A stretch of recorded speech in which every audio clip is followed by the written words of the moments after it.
Bonjour, nous sommes le 7, le vendredi 7. Il fait froid, toujours très froid, mais sec aujourd'hui. Donc on peut dire que ça va. Il faut marcher, il faut se régénérer. C'est indispensable. Indispensable. Alors, j'ai vu que la dernière fois, ma vidéo « Dieu aime la souffrance », il y a eu d'excellents commentaires, d'excellents partages, et je ne regrette pas de poser les questions sous un angle différent. Je sais que parfois ça brutalise ou ça dérange certaines consciences, mais je ne le fais pas pour le plaisir de déranger, je ne le fais pas pour le plaisir de provoquer. Je dis les choses parfois telles que je les ressens au plus profond de moi-même, sans a priori, sans être influencé par je ne sais quel dogme ou tel propos, tel propos philosophique ou métaphysique ou quoi que ce soit, puisque se réattribuer une liberté, c'est ça, c'est de pouvoir dire, en tous les cas, d'essayer d'exprimer la chose, quoi, qui est au fond de nous-mêmes et qui nous traverse, qui nous travaille et qui pose la question, qui essaye de poser la question fondamentale du mystère de notre vie, de l'existence, du monde, de l'univers, de cette réalité, etc. Alors évidemment, il y a eu quelques personnes très inscrites dans la religion catholique qui me ressortent le catéchisme qu'elles ont appris. Jésus est mort pour nos péchés, c'est nous, c'est nous, c'est nous.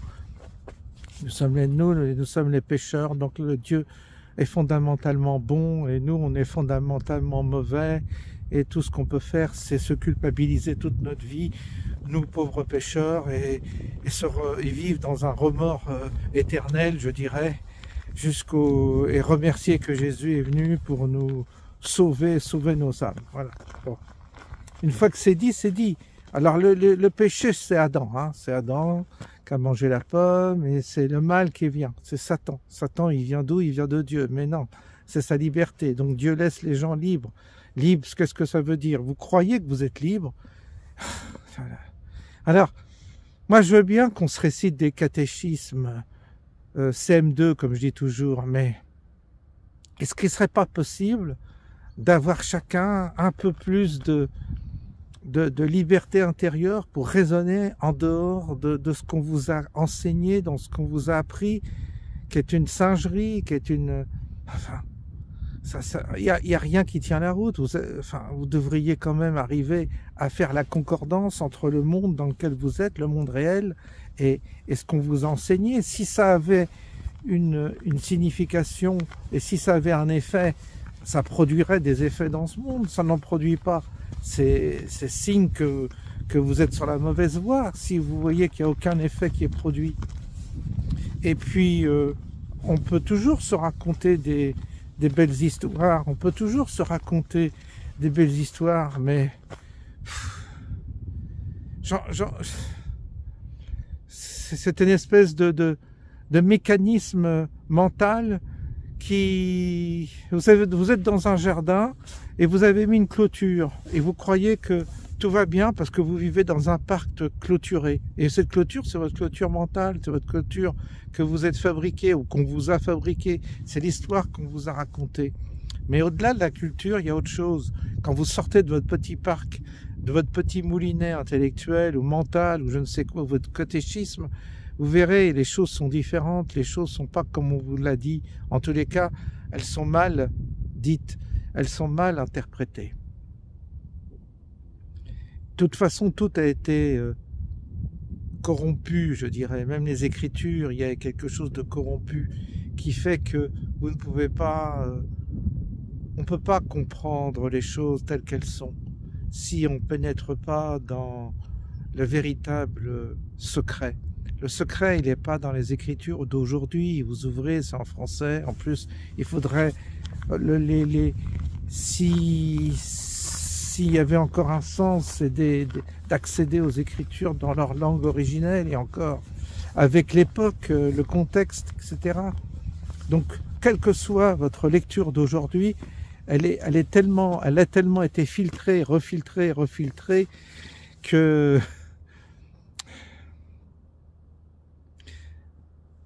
ça n'a plus de sens dans notre mentalité moderne. On doit se connecter sur autre chose que ça. On doit retrouver une autre connexion si on veut essayer de comprendre.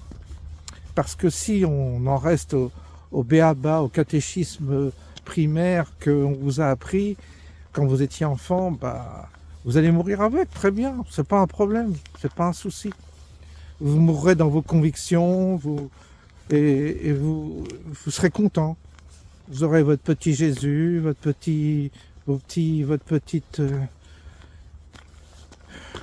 petite cuisine. Ça, certains sont très heureux avec ça, très heureux. Ils vont à leur messe et puis ils sont contents. C'est leur vie. Puis voilà, tout va bien. Qu'est-ce que vous voulez que je vous dise? Moi, je suis pas comme ça. Je me suis jamais satisfait des réponses qu'on me donnait, parce que j'ai toujours vu que ça clochait. J'ai toujours vu que ça n'était pas en adéquation avec le monde dans lequel j'étais. Il faut bien qu'à un moment donné, on fasse le lien entre le monde dans lequel on est, ce que l'on vit dans ce monde, ce qu'on vit dans cette dimension, et ce qu'on nous enseigne ou ce qu'on prétend nous enseigner. Il faut bien qu'il y ait un lien. Si vous voyez si vous voyez quelqu'un qui vous parle de chasteté, oh, c'est très bien la chasteté, tout ça. Et puis qu'après, vous voyez, dans sa vie privée, il s'envoie en l'air, il fait n'importe quoi, il viole des enfants et tout ça. Qu'est-ce que vous pouvez attribuer comme crédit à une parole à quelqu'un qui vous parle? Oui, très bien la chasteté, tout ça, mais il vit tout le contraire. Tu te dis, mais attends, il y a un problème quand même. Il faut un peu de cohérence quand même dans la vie. Il faut quand même un peu de cohérence. Moi, je veux bien qu'on dise que c'est notre liberté, nous sommes libres. Mais t'es pas libre. Que j'ai dit des gens qui disent, je suis libre. T'es libre de quoi? T'es libre de ton corps. T'as hérité déjà d'un QI, déjà. On voit déjà, d'après la manière dont tu t'exprimes, quel QI tu as. On voit que tu peux pas penser au-delà. On voit que tu peux pas penser en dehors de certaines limites. Pourquoi? Parce que ton QI est limité. Parce que ton intelligence est limitée. Si ton intelligence est limitée, c'est comme un gars qui a un corps qui est pas fait pour faire des records aux 100 mètres. Bah, ton corps, il est limité. Tu seras ce que tu es et tu pourras pas dépasser les limites que ton corps t'impose.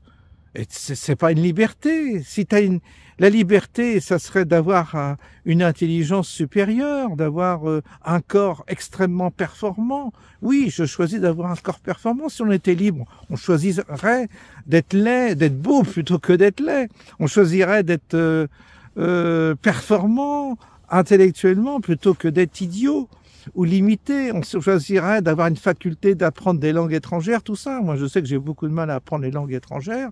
Bah, je vois bien que mon QI est limité aussi. Je vois que mon intelligence, elle est limitée. Et qu'est-ce que j'y peux? J'ai pas choisi. Donc, elle est où la liberté? Liberté de quoi? Tu reçois un corps, tu reçois un cerveau, et tu tombes dans une famille, tu dis, il y en a qui disent, puis les affirmations. Je vois, les gens affirment. C'était extraordinaire. Ah, Jésus, il a fait ci, il a fait ça. Et puis c'est Adam, puis c'est Dieu. Puis Dieu, il est comme ça. Dieu, il a pas voulu ça. C'est nous qui sommes fautifs là-dedans. T'es fautif de rien, mais t'es fautif quand même.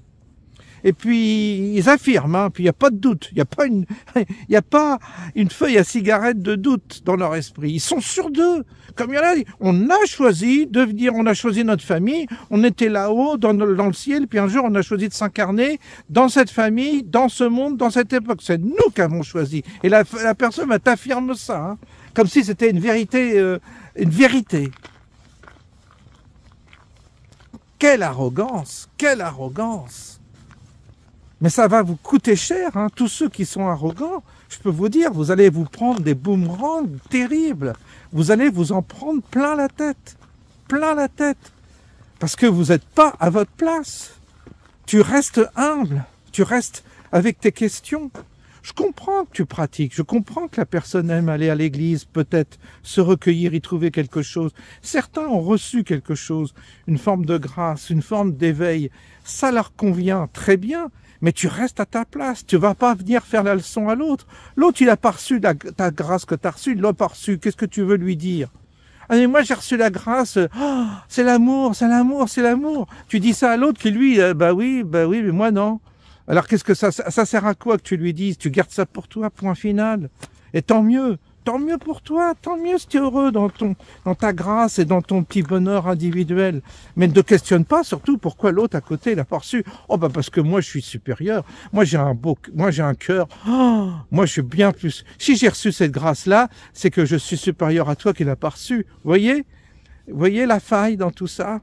Et donc, si la grâce, tu la distribues comme ça, à des gens, et puis que l'autre il a pas, c'est vraiment juste, c'est formidable, c'est d'une équité formidable. Alors, vous voyez, c'est là que tu vois les incohérences, les contradictions, les orgueils, les positions des uns et des autres. Non. Par contre, dans les messages, j'ai eu, oui, quelques commentaires dans ce sens-là, et ça me déplaît parce que j'aime pas l'arrogance. Je n'aime pas l'arrogance. J'aime les gens qui se posent des questions. Même ceux qui... Il y a des cathos, j'ai été catho. Alors il y en a qui disent, ah, vous irez en enfer.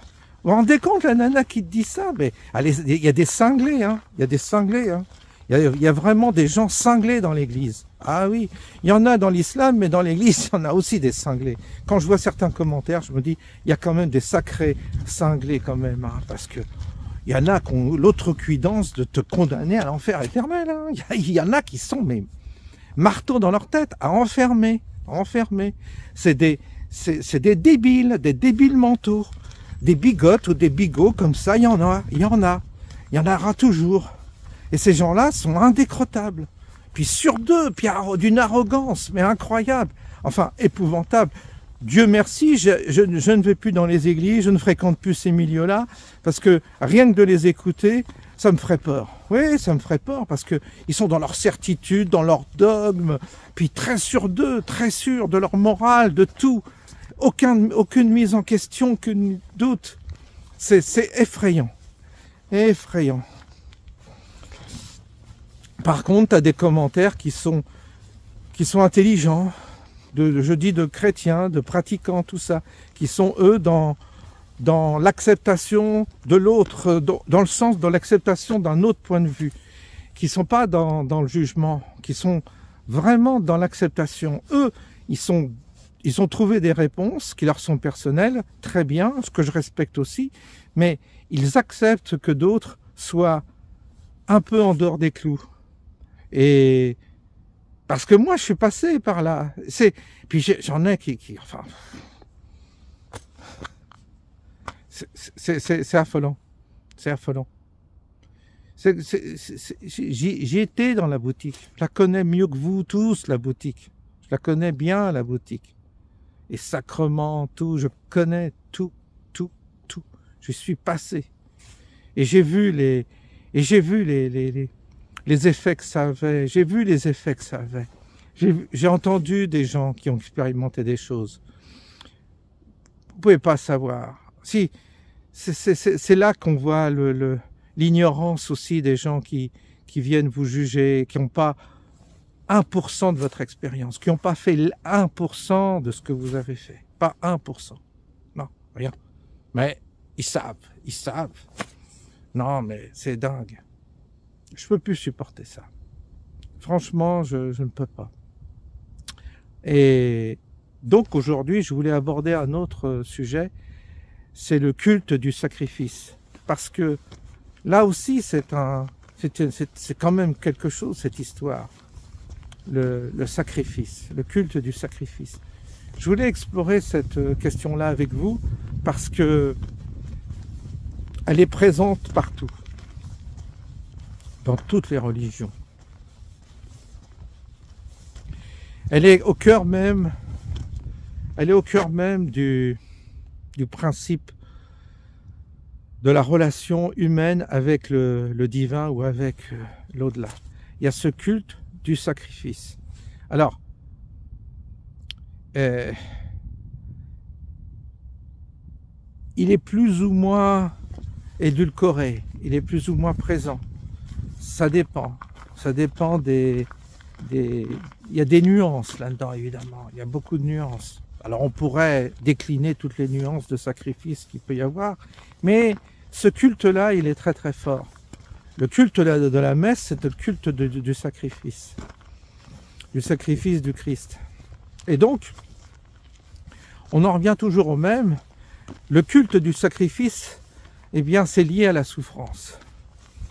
Et chacun va imaginer qu'il est lui-même un sacrifice, que sa souffrance ou ce qu'il ressent, il l'offre en sacrifice à Dieu pour obtenir une réparation, pour obtenir une contrepartie. Il faut bien voir que dans les religions primitives, telles que je les ai un peu expérimentées en Afrique, quand je suis allé vraiment dans des coins reculés où il y avait des cultes païens, le culte du sacrifice, il est toujours dans un marchandage. Moi, je l'ai vu comme ça, en tout cas. Je l'ai vérifié comme ça. Alors là, quand je suis allé dans des endroits en Afrique très perdus où il y avait ça, systématiquement, dans le paganisme, en tout cas, systématiquement, le culte du sacrifice, c'est une forme d'échange, de marchandage. C'est-à-dire que j'attends une contrepartie. La contrepartie fait partie du culte du sacrifice. Ne négligez pas ça. La contrepartie du sacrifice, elle existe, quelle qu'elle soit. Même le sacrifice du Christ, le sacrifice même chez les chrétiens, il y a une contrepartie. C'est pour racheter, c'est toujours pour quelque chose, pour obtenir, pour faire en tous les cas, pour procéder à une opération où il y a une contrepartie. C'est très important de bien comprendre ça. La contrepartie. C'est pour ça que nous sommes comme des marchands, si vous voulez, comme des commerçants. C'est-à-dire que nous commerçons avec Dieu. Nous sommes toujours dans un commerce. Alors il y a ceux qui commercent avec Dieu, il y a ceux qui commercent avec des entités, et il y a ceux qui commercent avec le diable. Mais il y a un commerce. Il y a toujours un commerce. Qu'est-ce que c'est le commerce? C'est l'échange, c'est la contrepartie, c'est j'offre et tu m'offres en contrepartie, j'offre ça et en contrepartie tu me donnes autre chose. Il y a de ça dans le sacrifice et dans le culte du sacrifice.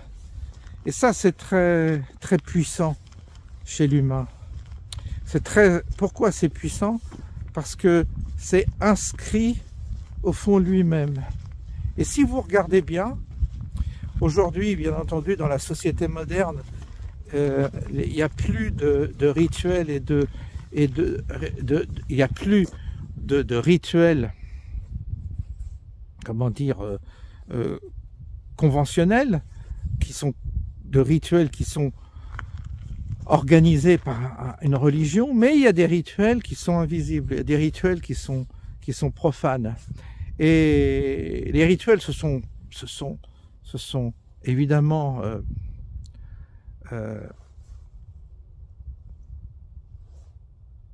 profanisés. Non, je cherche le mot. Les rituels sont devenus profanes et on remarque même aujourd'hui, à travers certains actes humains, on retrouve toujours la clé de la contrepartie. C'est-à-dire qu'il y a toujours, dans des relations, il y a toujours la contrepartie. Toujours. Cette espèce de contrepartie.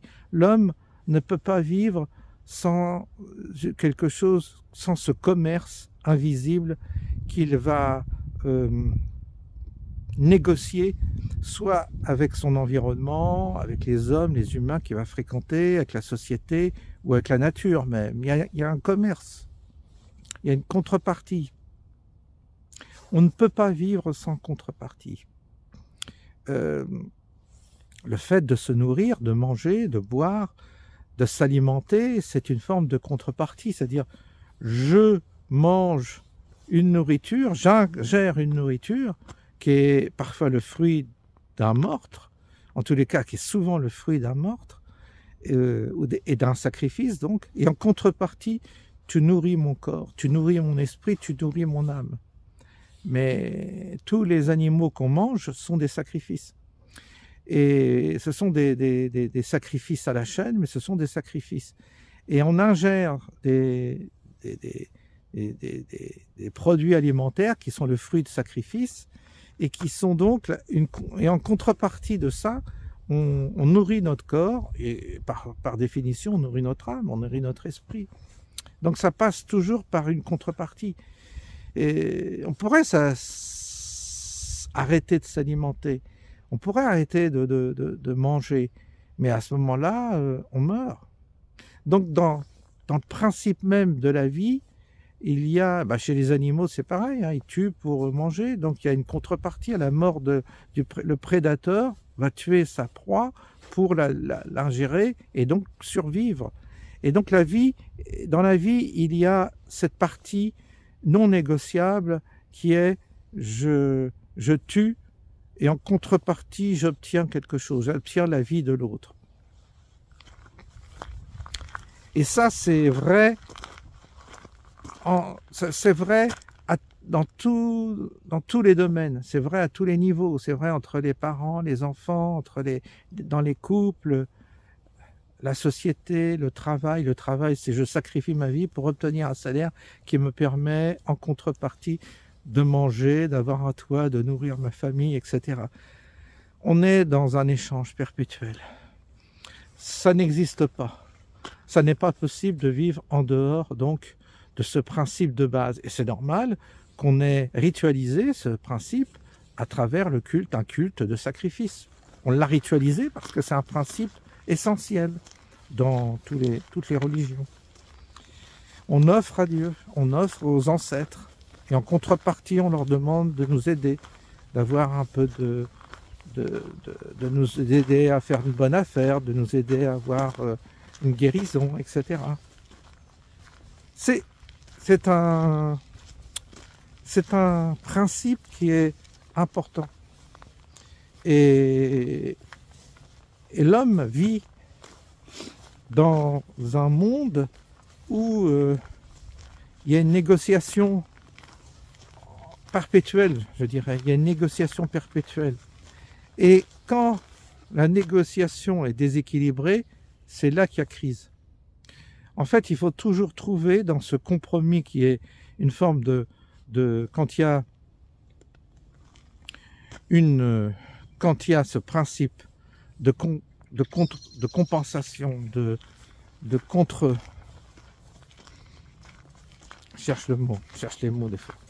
de contrepartie, voilà, de compensation, de contrepartie. Quand il y a ce principe-là qui s'établit, c'est comme dans un échange commercial, le juste prix, c'est l'équilibre. C'est-à-dire, je te donne quelque chose, je reçois quelque chose, mais il faut qu'il y ait une contrepartie qui soit équilibrée à ce qu'on demande. Et ça, c'est vrai pour tout. Il faut savoir que l'équilibre, il est important à tous les niveaux de l'échange, de la négociation de la contrepartie. Si vous négociez avec Dieu quelque chose, il doit y avoir une contrepartie équilibrée. Et c'est pour ça que, en fonction du rituel que tu vas avoir, eh bien, en Afrique, on va sacrifier des animaux plus ou moins importants. Ça peut commencer par un poulet, puis ça finit par une vache ou une chèvre, parce que le prix à payer est plus important, parce que ce qu'on demande est plus important. Ou par exemple, en Afrique, on va sacrifier un animal pour exorciser un individu ou lui apporter un soin particulier ou lui retirer sa malédiction. Et en contrepartie de la malédiction que le chaman va lui retirer, va lui extraire, j'en sais rien, je cherche les mots là, mais vous voyez ce que je veux dire, en contrepartie, il va y avoir un animal qui va être sacrifié. Donc il y a toujours ce principe, ce concept de contrepartie. C'est pour ça que notre société moderne a abouti à une forme de... Alors évidemment, c'est une société profane, mais qui a intégré ce commerce, et ce commerce a pris des proportions énormes.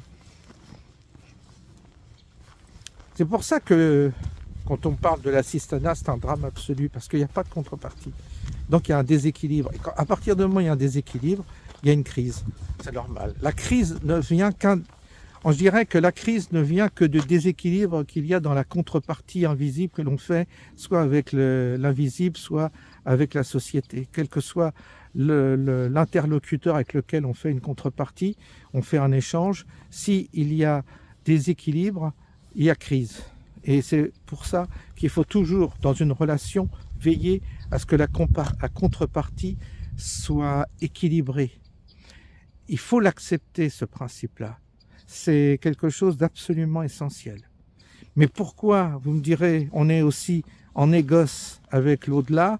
Pourquoi on est en négoce avec un Dieu ou avec ses attributs? Eh bien,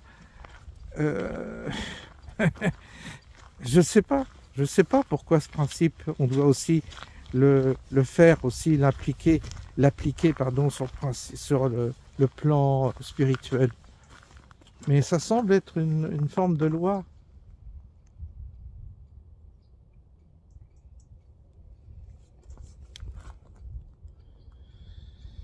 Et on va faire demi-tour, on va entrer.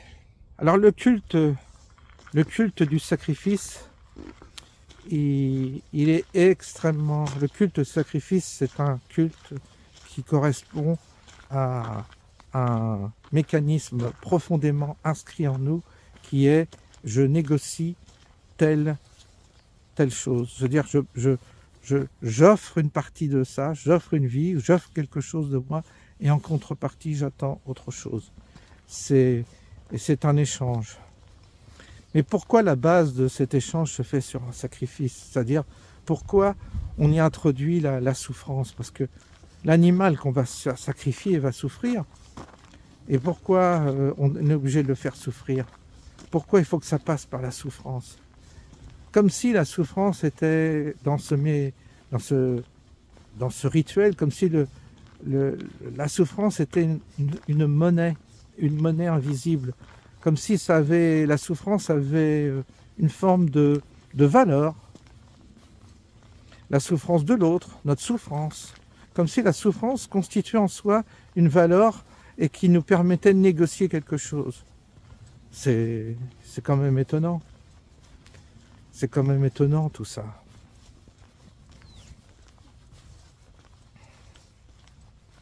Par exemple, dans les magies noires, dans les rites sataniques, il y a beaucoup de sacrifices, énormément de sacrifices. Et des sacrifices de malades, hein. C'est des enfants qui sont tués, etc. Parce que le prix semble très élevé. Ils veulent obtenir le pouvoir, ils veulent obtenir des choses extrêmement puissantes. Et donc ils offrent des enfants en sacrifice. Et c'est parce que l'enfant en sacrifice, je dirais, c'est presque, quand vous offrez un enfant en sacrifice, c'est presque le sacrifice ultime. Mais Dieu demande à Abraham de sacrifier son fils. Vous voyez?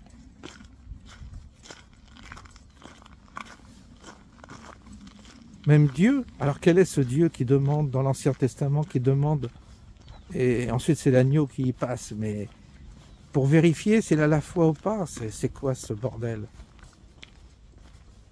Vous voyez ce sacrifice qui est demandé à Abraham, c'est Dieu qui le demande. Donc Aujourd'hui, Satan réclame des enfants sacrifiés pour offrir la puissance et le pouvoir à ceux qui dirigent le monde, mais Dieu, ce Dieu de l'Ancien Testament, et qu'est-ce qu'il a fait d'autre, si ce n'est demander la même chose, un sacrifice de ton enfant. Dans la Bible, le sacrifice est là, bien sûr. D'ailleurs, vous avez dans les Juifs qui font encore des sacrifices d'animaux. J'ai vu ça. C'est pour ça que c'est loin d'être une question anecdotique. C'est une question qui est très importante à intégrer. Alors, là aussi, par pitié, n'apportez pas des réponses style CM2, quoi, catéchisme élémentaire. Surtout pas. Et donc, parce que la question, personne ne l'a résolue. Hein. C'est pas vous qui allez la résoudre. Non, personne ne l'a résolue. Parce qu'à partir du moment où vous auriez résolu cette question, déjà, ça voudrait dire que vous êtes plus humain. Un humain ne peut pas comprendre parce qu'il est lui-même piégé là-dedans. Il est piégé. La seule chose qu'on peut faire, c'est poser la question. C'est poser la question. Poser la question, vous savez, c'est important. Et je remarque que parmi beaucoup ne se posent pas des questions. Certains se posent des questions, oui, mais beaucoup aussi sont persuadés et apportent des réponses fausses, puisque personne n'a de réponse. C'est impossible d'avoir des réponses à ces questions-là, évidemment. C'est pour ça que je pose des questions. Et bien poser les questions, bien travailler la question, c'est très important. Et ce qu'il faut apprendre aussi, c'est à réfléchir par soi-même et puis se laisser, je dirais, guider par l'influence de certaines lectures ou de certains livres qu'on a lus. Il faut arriver à oublier ce qu'on a lu, oublier tout ce qu'on a étudié, quand on s'est intéressé à ces questions-là, et à penser par soi-même. Penser par soi-même, c'est très rare qu'on puisse le faire. C'est très rare. Penser par soi-même en dehors de toute influence. Il faut presque en arriver à tout oublier, franchement oublier, pour arriver à penser par soi-même.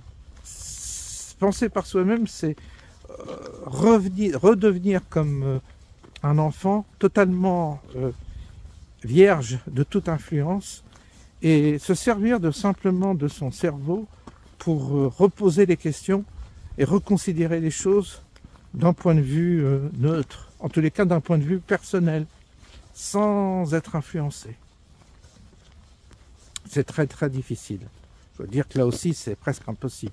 On est toujours plus ou moins influencé, toujours plus ou moins orienté.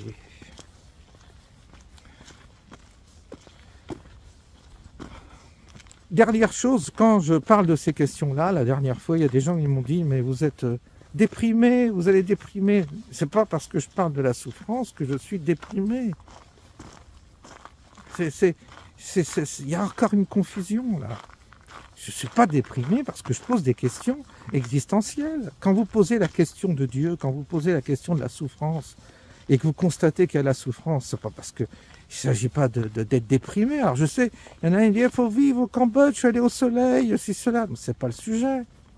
J'en ai rien à branler, moi, d'aller dans des pays exotiques pour je sais pas, pour faire la belle vie, picoler, et puis tout ça. Ça m'intéresse pas. De toute façon, tous on va crever. C'est le destin, ça, c'est l'obligation, on doit y passer. Et la manière dont tu vas vieillir, de toute façon, ce sera pas beau. La manière dont tu vas te dégrader, que tu vis n'importe où, au Cambodge, à Tahiti, ou j'en sais rien, tu vas finir incontinent dans un état déplorable. De toute façon, à moins que tu meurs d'un seul coup, d'une crise cardiaque ou d'un accident, mais si tu dois vieillir et ton corps va se dégrader, tu verras, tu vas finir aveugle, tu vas finir incontinent, tu vas finir avec une jambe en moins, tu vas finir, je sais pas, mais Tout le monde finit comme ça, dans un état catastrophique, en vieillissant. Il y en a qui s'en sortent pas trop mal. C'est tout ce qu'on peut dire, c'est qu'il y en a qui s'en sortent pas trop mal. Donc ça sert à rien de se cacher la vérité. C'est pas être pessimiste de dire ça. C'est la vérité. Allez voir les EHPAD, allez vous promener, allez voir les vieux là autour, qui sont tous des déambulateurs, tout ça. Allez voir. C'est pas être pessimiste, c'est être réaliste tout simplement. Donc c'est pas du tout une histoire. Ah, j'ai pas le moral. Il a pas le moral, François. C'est pas la question. C'est pas la question. C'est pas parce qu'on traite de questions existentielles qu'on n'a pas le moral. Enfin, c'est quoi encore ces incompréhensions, ces confusions? Alors, on ne doit pas parler de choses qui dérangent. Ah ben non. On doit faire semblant que ça n'existe pas. On ne doit pas rentrer dans le dur. On doit toujours vivre en une espèce de flottement comme ça. Oui. À la superficie des choses, sans rentrer dedans. C'est pas parce qu'on rentre dans les questions, c'est pas parce qu'on les pénètre et qu'on les considère qu'on n'a pas le moral. Vous savez, si j'avais pas le moral, prenez un chien qui me dit, comme si c'était le problème. Mais je vais pas me faire chier avec un chien, je vais pas me faire chier avec un animal, j'ai pas envie. Je suis très bien comme ça. C'est pas le sujet. C'est pas du tout le sujet. Il faut quand même, des moments donnés, je suis obligé de rectifier le tir par rapport au message que je dis. Il y a une mauvaise interprétation. Je sais pas que j'ai pas le moral.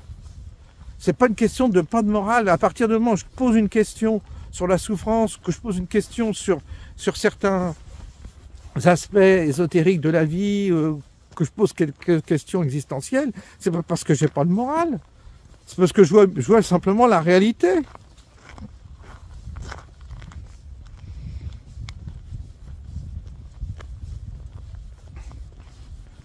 Vous savez, jusqu'à présent, d'avoir été lucide et d'avoir regardé les choses en face, ça ne m'a pas desservi. Hein. Ça ne m'a pas desservi. Bien au contraire, j'ai évité bien des conneries comme ça. Ça m'a permis d'anticiper, ça m'a permis de prendre des fois de bonnes décisions, ça m'a permis d'être lucide, ça vous sert, hein, ça vous sert concrètement dans la vie. Pour le coup, là, je vous dis, c'est très utile hein, d'être lucide. Ah, ça évite les conneries. Ça évite de vivre, parce que vivre dans le déni, dans une espèce d'illusion du déni, en ignorant le monde, en ignorant les réalités, c'est la catastrophe. Les gens, ils se plantent complètement. Et après, tu les vois, c'est la catastrophe totale. Ça part en cacahuète, leur vie part en couille directe. Parce que, justement, les choses n'ont pas été anticipées, prévues, organisées et anticipées par rapport à une analyse objective de la réalité des vies. Vous abordez quel que soit le sujet que vous abordez. Si c'est l'économie, il faut avoir quelques notions, il faut avoir des réflexions qui te permettent d'anticiper sur ce que donne l'économie, de faire des choix, de faire des arbitrages. Si tu fais un arbitrage à la noix, tu te plantes, et si tu fais faillite, tu es dans la merde, tu finis dans la rue. Donc ça a des conséquences de ne pas être lucide et de ne pas réfléchir sur les données qui nous sont données là, dans notre vie. Je parle du côté économique, parce que ça c'est bien concret, et ça a des effets. Alors vous avez beau me dire, l'argent c'est rien, ça ne sert à rien, tout ça, je m'aperçois que tous ceux qui disent que l'argent ne sert à rien, que l'argent c'est pas bon, c'est les premiers à en avoir besoin. Et ceux qui prennent au sérieux l'argent, croyez-moi, eux, ils sont pas en difficulté. Parce qu'ils comprennent que c'est important. Très important. Eh oui, parce que quand t'as plus de fric, crois-moi, t'as beau dire que c'est rien, t'as beau avoir des beaux propos philosophiques sur l'argent, c'est pas ça qui va t'aider. Et là, tu vas te raccrocher sur le dernier qui te va demander qu'on t'aide, parce que t'as pas trouvé. T'as pas trouvé la solution. À partir du moment où t'as pas trouvé la solution pour t'en sortir financièrement, t'as un gros problème dans la vie. Un gros big problème. Donc déjà, la remise en cause, elle est là. Et ça, c'est un manque de lucidité, d'intelligence et d'anticipation. Parce qu'à partir du moment où tu analyses, tu comprends. J'ai des gens qui se sont enrichis simplement sans être des grands intellectuels, mais ils ont compris des principes. Et ça les a amenés à être performants. En tous les cas, être à l'abri du besoin. Ils n'ont pas besoin d'appeler les autres pour dire « j'ai besoin que tu m'aides, j'ai besoin que tu m'aides ». Non, non, ils sont autonomes. Et ça, c'est déjà une grande leçon, ça. À respecter. Enfin, en tous les cas, c'est une grande qualité à respecter. Donc, non, c'est pas parce qu'on est lucide sur la vie, sur le monde, et qu'on pose des questions sur ce qu'on observe et qu'on en tire des conséquences. Après, mes questions, vous pouvez trouver que c'est farfelu, que ça ne semble à rien. C'est pas grave. Il y a d'autres chaînes. Vous avez plein de gourous partout. Des bons gourous avec une belle robe en lin, une belle barbe blanche qui vous disent ce que c'est que la vie, le monde invisible. Oui, tu as choisi de t'incarner. Hier, tu étais un grand Manitou. Demain, tu vas te réincarner. Tu vas voir, tu vas t'accueillir dans un paradis blanc, tout ça formidable. Tu as des gourous qui te racontent des tas d'histoires. Sur les chaînes, ça cartonne. Parce que les gens, ils ont besoin qu'on les emmène, qu'on les sorte dans leur vie, qu'on les emmène dans des belles séquences spirituelles où tu t'évapores, où tu sens les vibrations, où tu sens les choses, les énergies, etc. Oui, tout ça. Tu peux te complaire là-dedans, t'illusionner là-dedans. Mais viens pas demander, le jour où tu crèves la dalle, viens pas demander à ton voisin, pendant que tu étais à quatre pattes ou accroupi en train d'invoquer les vibrations, les énergies, viens pas demander après à ton voisin de t'aider financièrement parce que tu n'as pas été capable d'être là, dans le monde, de bien l'intégrer, de bien le comprendre, de bien l'analyser et déjà de commencer par la base, c'est-à-dire d'assurer ton existence physique dans ce monde. C'est déjà ça. Avant de t'envoyer dans les énergies, t'envoyer en l'air dans les énergies, les vibrations et tout ça. Parce que l'autre qui n'a pas été dans les énergies, qui n'a pas été dans le New Age ou je ne sais quoi, mais qui, à sa petite maison, a réussi à s'en sortir financièrement, qui peut assumer, qui peut bouffer, qui peut se chauffer, qui peut s'assumer, celui-là, il a plus de mérite que toi, qui est parti en l'air, qui a payé des voyages je ne sais où pour visiter tous les sites sacrés de la Terre, qui t'est envoyé en l'air avec un gourou ou deux, et puis qui revient complètement esselé, complètement à chaise, complètement à la masse, vivant dans un HLM, vivant dans un bordel ou dans un taudis, parce que toute ta vie, t'as pas pensé à l'essentiel qui était de matériellement subvenir à tes besoins. C'est ça le premier besoin, subvenir à tes besoins. Après, tu peux commencer à élaborer et à essayer de changer le monde une fois que tu auras assumé tes propres besoins à toi. Mais tant que tu n'as pas assuré tes propres besoins à toi et que tu es dépendant de quelqu'un, là, tu te consacres pas au spirituel et à quoi que ce soit. Tu te consacres à résoudre ce problème-là. Et il est facile à résoudre.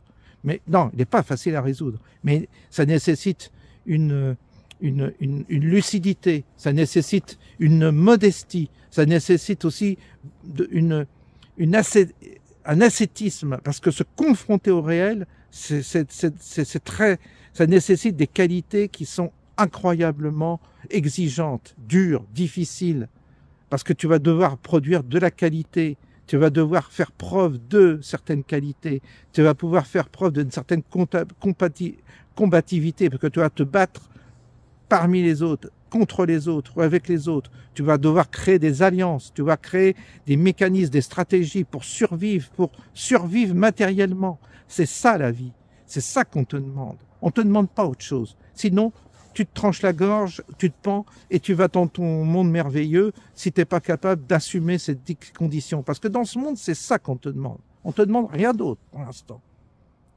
Et après, une fois que tu as assuré ça, c'est-à-dire les fondations, c'est-à-dire tu t'assois et tu as une forme de sécurité matérielle, là tu peux commencer à envisager de t'approcher de questions qui ne sont pas matérielles, parce que tu as résolu le problème matériel. Mais tant que tu n'as pas résolu le problème matériel, ça ne sert à rien de t'envoyer en l'air, parce que ça sera que de l'illusion. La poudre de perlimpinpin. La vie est très... Vous savez, la vie est une école extrêmement, extrêmement humble. On ne nous demande pas des choses extraordinaires, on ne nous demande pas des choses fantastiques, spectaculaires. C'est très rude, c'est très méthodique, c'est c'est très petit, je dirais d'une certaine manière aussi. Très, très, très... C'est modeste, c'est très modeste. Alors oui, c'est pour ça que j'ai énormément de respect pour celui qui essaie de s'en sortir, qui travaille, qui bosse, qui cherche des solutions. Ça m'a toujours plu, les gens qui avaient ces qualités-là. Celui qui essaye de se démerder. J'aime bien les gens qui se démerdent. J'aime bien les gens qui essayent de s'en sortir. Et je suis extrêmement clément par rapport aux transgressions que font les gens qui sont dans le monde matériel et qui essaient de s'en sortir pour offrir à leur famille une bonne éducation, leurs enfants une bonne éducation, un confort de vie. Oui, j'ai beaucoup d'admiration pour ces gens-là, parce que j'en ai rencontré sur ma voie, et je peux dire que c'est pas facile. Il faut se coucher, il faut se lever de bonne heure, il faut travailler 7 jours sur 7, il faut réfléchir, il faut se remettre en cause, il faut prendre des risques, il faut accepter l'échec et repartir d'un échec pour aller mieux, etc., etc. Il faut faire plusieurs tentatives. Oui, j'ai beaucoup d'admiration pour les gens comme ça. J'ai pas d'admiration pour les faux spirituels, pour les gens qui sont dans la spéculation comme ça. Non, non. Les gens qui brassent de l'air me fatiguent. Les gens qui brassent du vent me fatiguent. Moi, ce que j'ai besoin, c'est que je préfère quelqu'un, vous voyez, qui me fasse bien à manger. Et il m'invite, il me fait bien à manger, ça c'est concret et ça fait plaisir. Mais la personne qui te prend la tête pendant 3 heures, qui est incapable de te faire à bouffer correctement, qui est incapable de produire un truc bien, quoi, agréable, gentil, ça ne m'intéresse pas. La personne qui me dit, ah oui, non. Ce qui est agréable, c'est ça. Et ensuite, une fois qu'on est à table, une fois que tu es à table, que tu te restaures bien, après on peut commencer à vous voyez, c'est l'essentiel. Et après, on peut commencer à parler, on peut commencer à évoquer des choses, on peut commencer à réfléchir modestement, sans vouloir imposer, mais on peut commencer. Vous voyez, il y a des étapes comme ça qu'il faut franchir avant d'avoir l'ambition de tout savoir sur tout et de tenir des grands propos sur la générosité et tout ça.